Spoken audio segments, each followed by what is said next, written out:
Welcome to China Truths. In this episode, we will bring you the following story. Beijing acknowledges weak domestic demand, while the public says people truly have no money.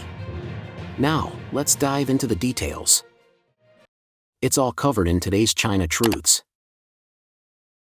Beijing acknowledges weak domestic demand, while the public says people truly have no money.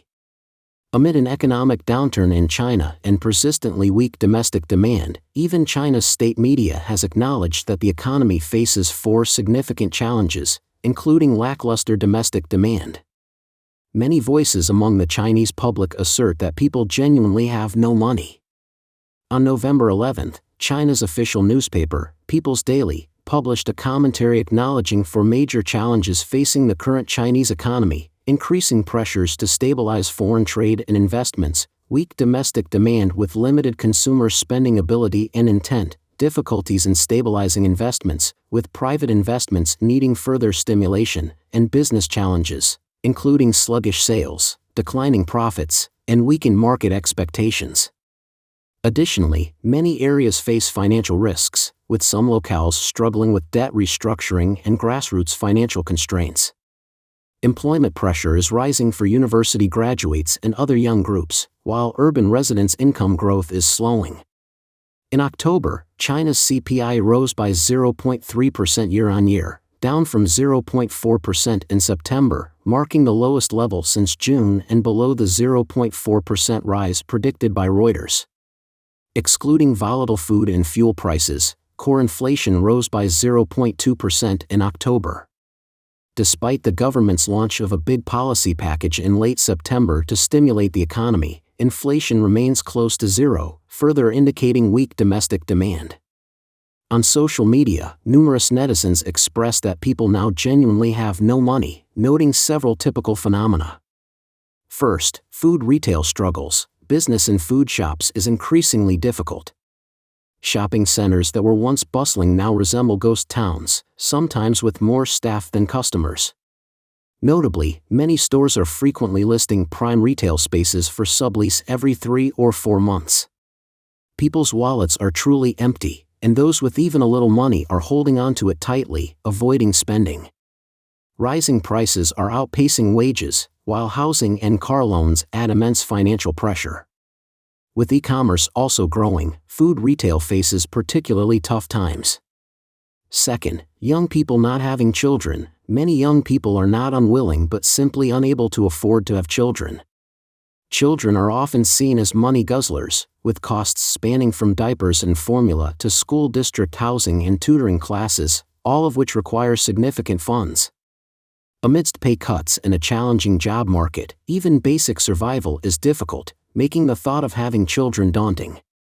This contributes to an aging population and future labor shortages, a consequence society may be unable to bear. Third, saving money and reducing consumption. People are now saving money zealously and lowering their desire to consume. Previously carefree with spending, they are now budgeting carefully, making thrift a new trend. Weekend dining out has given way to staying home and watching shows, driven by future uncertainty. If everyone stops spending, how can the economy grow? Without economic growth, where will incomes come from?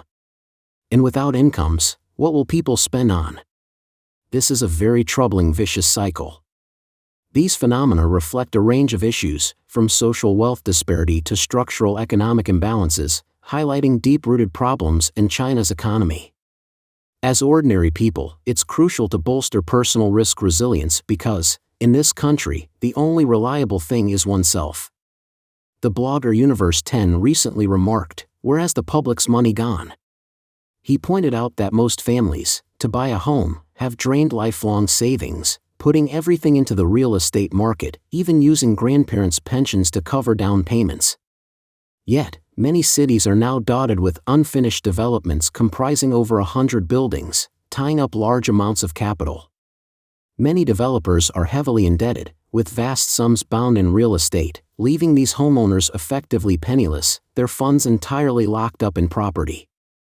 For years, authorities have been pushing for consumption growth and increased domestic demand.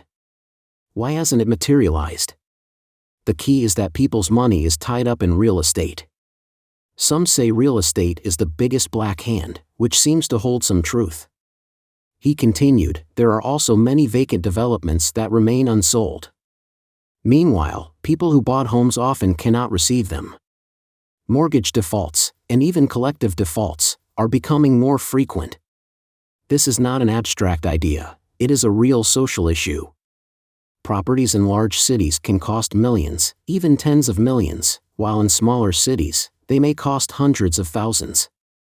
As unemployment grows and the wave of layoffs spreads nationwide, families have invested nearly all their capital into real estate. Meanwhile, inventories and listings for second-hand properties are surging, making it difficult to sell properties. The inability to liquidate real estate is becoming the biggest problem for the public.